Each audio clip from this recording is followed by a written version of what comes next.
Bruce. Big up King Guerrero, Chirezi Ghetto, why say talent, why say Daga, why, hey. 2018 chingoma chamabiga icho chakazimba niraoneweka kuti wavamukana wemageto youth zvino wekufarisa vamwe vachibatiswa 2018 chingoma chawabiga icho chakasimba niraoneweka kuti wavamukana wemageto youth zvino wekuraisa vamwe vachipanika mafanzi anofonera fonera kwanja Bruce asingakuziva asi taikumbira umbowanawo kanguva yekuti kumafaro iwe umbosvika nekuti takuzuwa ndichisvikangorwa dambani apa vamwe vachinditambirawo nemogo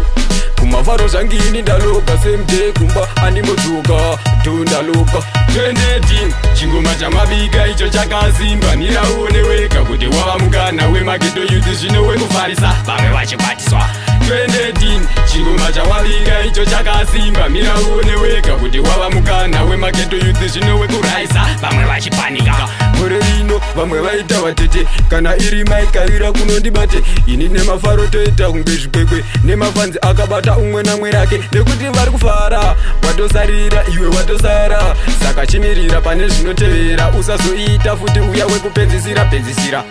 2018 chingoma chamabika icho chakasimba niraoneweka kuti wavamukana wemageto youth zvino wekufarisa vamwe vachibatiswa 2018 chingoma chawabika icho chakasimba niraoneweka kuti wavamukana wemageto youth zvino wekuraisa vamwe vachipanika mafanzi anofonera fonera kwanja Bruce asingakuziva asi taikumbira umbowanawo kanguva yekuti kumafaro iwe umbosvika nekuti takuzuwa ndichisvikangorwa dambani apa vamwe vachinditambirawo nemogo kumafaro zvangini ndaloka semde kumba animodzoka ndondaloka Bruce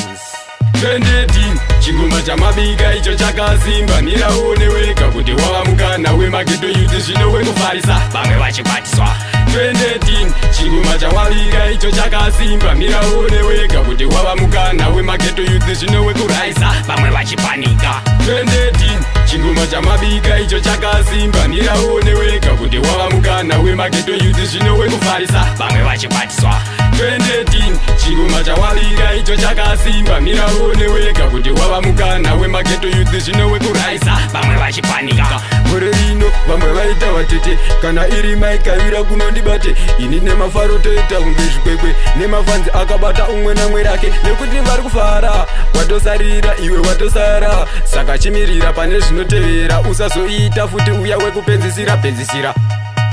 MK Records.